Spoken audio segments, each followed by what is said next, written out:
Olá, eu me chamo Ronaldo Gillet e esse é o videocast Amazônia e Novas Economias, promovido pelo Instituto Brasileiro de Mineração, o IBRAM. E olha, nesse episódio temos conosco José Ricardo Serasson, vice-presidente de Negócios, Governo e Sustentabilidade Empresarial do Banco do Brasil. Satisfação falar com o senhor José Ricardo, já aproveitando esse clima de pré-COP aqui em Belém, não é isso? Muita satisfação, obrigado aí pelo convite, né? Eu sou vice-presidente de negócios e negócios de governo e sustentabilidade do Banco do Brasil e tenho muito orgulho de estar aqui nessa preparação para a COP do ano que vem, quando o mundo inteiro vai estar com os olhos voltados para a Amazônia, os olhos voltados para Belém, né, e perguntando o que nós vamos fazer aqui no Brasil para trabalhar com a emergência climática. Esse assunto acaba permeando as discussões, as rodas de decisões de negócios, enfim, é o assunto pelo mundo, né? A gente tem a COP do Azerbaijão, mas vem aí a COP em Belém do Pará, no coração da Amazônia, e a gente pode falar, inclusive, sobre as iniciativas de sustentabilidade do Banco do Brasil atualmente, já pensando nessa região, né? Então, assim, como o senhor entende que a sustentabilidade ela é vista pelo Banco do Brasil e a visão, né, que o banco tem a longo prazo, pensando nesse tema? Então, a sustentabilidade para o Banco do Brasil é fundamental. Não é fundamental para o Banco do Brasil, é fundamental para o mundo, é fundamental para o Brasil, é fundamental para a sobrevivência do planeta e eu diria até para a sobrevivência da humanidade. Então, nós precisamos cada vez mais ter investimentos sustentáveis, cada vez mais preservar o meio ambiente e cada vez mais trabalhar com energias renováveis, né? Porque o combustível fóssil é o grande emissor de CO2 no mundo e nós precisamos oferecer alternativa para essa realidade. Então, o Banco do Brasil ele tem hoje em torno de 1 trilhão e 100 bilhões de reais em operações de crédito e dessas operações cerca de 1/3, 360 bilhões de reais, são classificadas como sustentáveis de acordo com metodologias certificadas, etc. Então, nós temos operações com energia renovável, operações com agricultura sustentável, né, plantio direto, operações de baixo carbono, preservação do meio ambiente, recuperação de áreas degradadas, financiamento a projetos sociais, nós temos muitos financiamentos a prefeituras, governos de estados, né, e toda essa pegada de sustentabilidade que o Banco do Brasil tem. Por ser um banco que tem essa orientação, nós fazemos captações de organismos internacionais, captamos esse período, aí, esses 3 anos, em torno de 35 bilhões de reais, né, com o Banco Mundial, com o Banco dos BRICS, com o BID, com vários bancos privados e principalmente agências multilaterais, com o objetivo de investir no Brasil em atividades sustentáveis. Normalmente taxas menores do que a gente consegue, taxas mais reduzidas, exatamente para ajudar na preservação do meio ambiente e ajudar com operações e com a economia sustentável, que essa é a nossa pegada de preservação.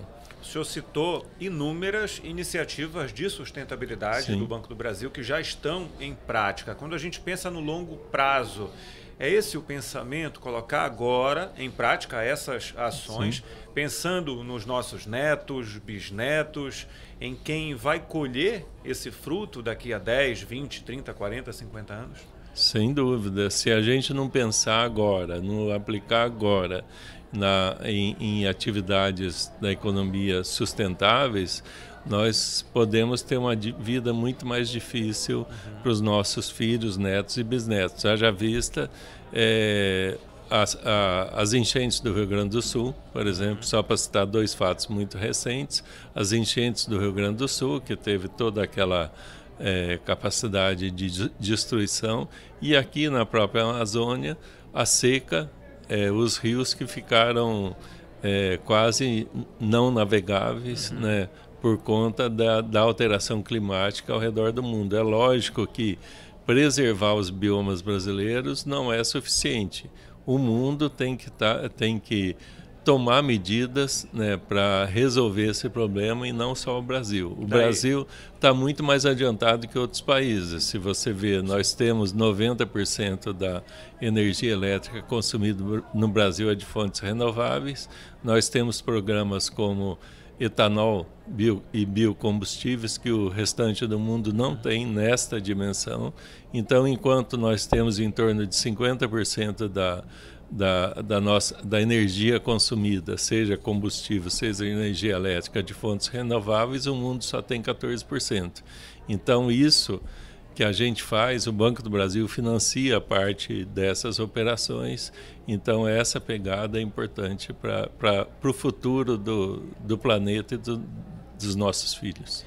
Quando se pensa no Brasil lá fora, muita gente remete à sustentabilidade, né? Então, acaba assim, sustentabilidade, lembram do que pode estar sendo feito ou do que vai ser feito aqui para que a gente tenha práticas sustentáveis no nosso dia a dia, desde ações pequenas a ações governamentais, aos bancos trabalhando nesse sentido também. E eu lhe pergunto assim, como o Banco do Brasil pode atuar como um facilitador para negócios sustentáveis? Como ele está atuando já nesse sentido também? Sim. Então, eu poderia começar citando o agronegócio.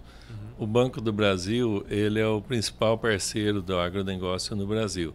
E nós temos uma intenção e uma disposição cada vez maior de financiar uma agricultura sustentável. Por exemplo, tenho agricultura de baixo carbono, Renovagro atualmente, que é citado. Tem várias linhas de crédito no Brasil para a agricultura que estão incluídas no Plano Safra, que tem esta orientação. Plantio direto, por exemplo, que é uma técnica desenvolvida aqui no Brasil que preserva a umidade da terra e ao mesmo tempo aumenta a fertilidade.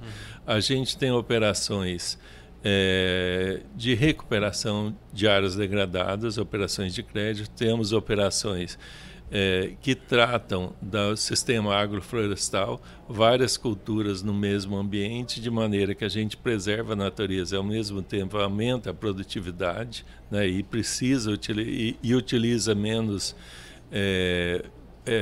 agrotóxicos, né, e ao mesmo tempo desenvolver outros tipos de atividade econômica. Por exemplo, o Brasil tem 100 milhões de hectares de áreas degradadas. A gente recuperando essas áreas, nós podemos evitar desmatamento, né, evitar queimadas, e ao mesmo tempo a gente tem uma produtividade agrícola muito maior. O Banco do Brasil apoia o rastreamento de bovinos, por exemplo. Nós temos uma empresa investida que é especialista nisso, de maneira que os frigoríficos comprem animais que sejam criados em áreas onde não exista desmatamento ilegal. Ou seja, é legal ter um selo nesse sentido, né? Sim.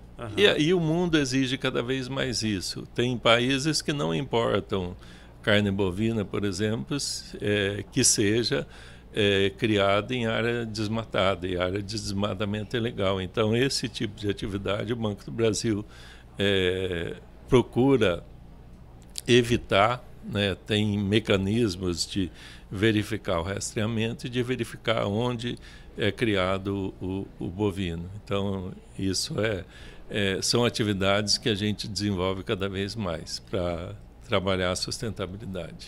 Quando a gente pensa em sustentabilidade, uma palavra ou 3 palavrinhas, né, muito ouvidas, disseminadas por aí, a gente pode pensar no mercado de carbono como algo que para muita gente causa uma certa estranheza, ainda algo novo, né, para quem empreende, para o que a gente pode correlacionar com uma iniciativa sustentável. E o Banco do Brasil já tem um pensamento de ter o mercado do carbono como algo realmente, como o seu carro-chefe em determinado momento, de transição histórica para uma era de efervescência dessa sustentabilidade?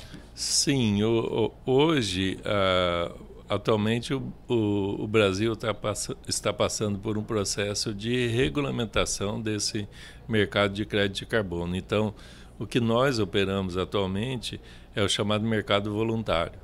Nós temos vários projetos, inclusive a maioria deles aqui no bioma amazônico, tem no bioma cerrado e outros biomas, associados à geração de crédito de carbono, né, que é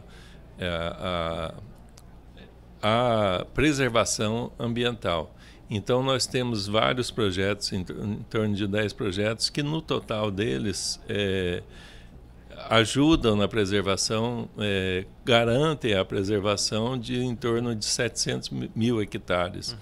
700 mil hectares hoje significa a área do Distrito Federal no Brasil.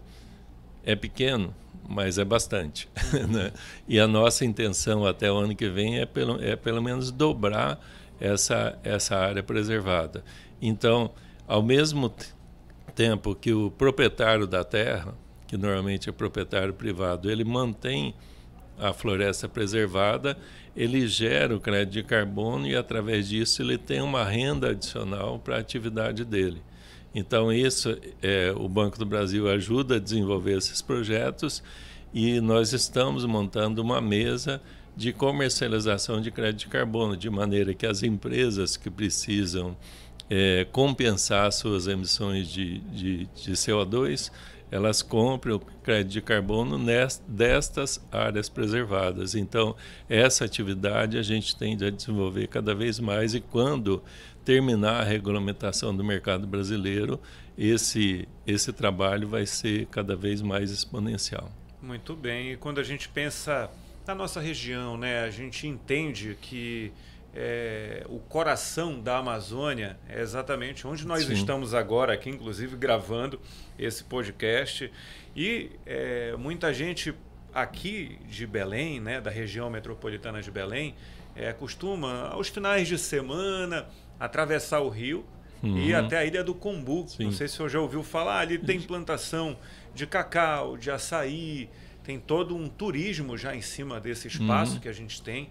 Então, remetendo a isso, a gente pensa em bioeconomia. Né? A bioeconomia, ela tem também esse olhar carinhoso do Banco do Brasil, né? O olhar de quem entende que a bioeconomia ela já é uma realidade, não é isso?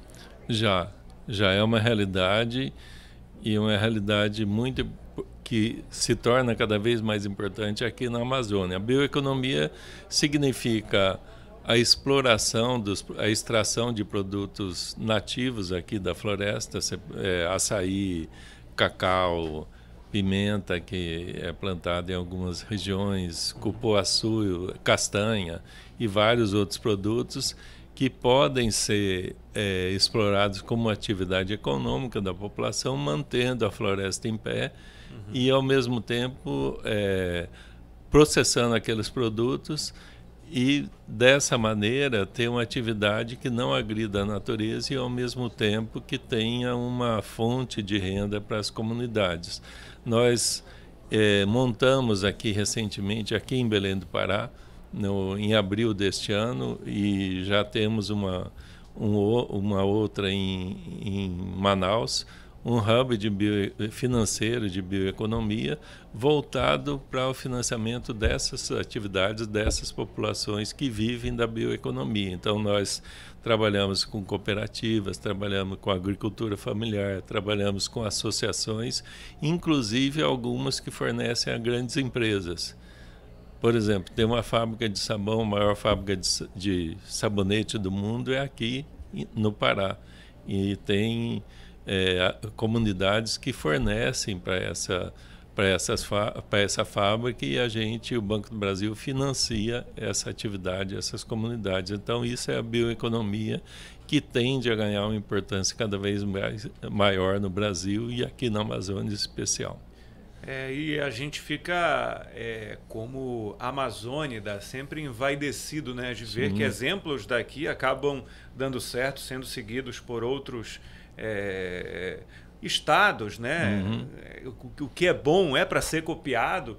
E assim, dentro desse contexto, né, para a gente fechar com chave de ouro, eu posso dizer assim, o Banco do Brasil, inclusive, recebeu prêmios, né, recentemente por todas essas iniciativas, algumas já citadas pelo senhor aqui durante esse videocast. Então, é para se envaidecer mesmo, né, e buscar outros prêmios aí dentro desse contexto. Fale um pouquinho sobre isso para a gente fechar. Nós temos muito orgulho disso, nós do Banco do Brasil. Nós recebemos, por 5 anos consecutivos, a premiação de banco mais sustentável do mundo, né? Por conta dessas atividades que a gente exerce, por conta exatamente de financiar atividades sustentáveis, financiar operações de crédito sustentáveis. Então, isso é muito importante para nós. Recentemente, avaliando as 100 maiores empresas do Brasil, o Banco do Brasil foi considerado a que tem uma atuação ambiental, de social e de governança melhor no Brasil, concorrendo com as grandes empresas brasileiras. Então, isso não é só um prêmio, isso é fruto de um trabalho diário, né, de atuação com a sustentabilidade, apoiando iniciativas nesse sentido e trabalhando o tempo inteiro para evitar a catástrofe climática, para ter cada vez mais financiamentos e atividades sustentáveis. Muito obrigado pela sua participação, José Ricardo, aqui. Seja sempre bem-vindo aqui na nossa região e vai ser um prazer tê-lo aqui em outros eventos até a COP30. Muito obrigado. Eu que agradeço, Rogério. Você acompanhou o videocast Amazônia e Novas Economias, promovido pelo IBRAM, que atua para fortalecer o setor mineral no nosso país.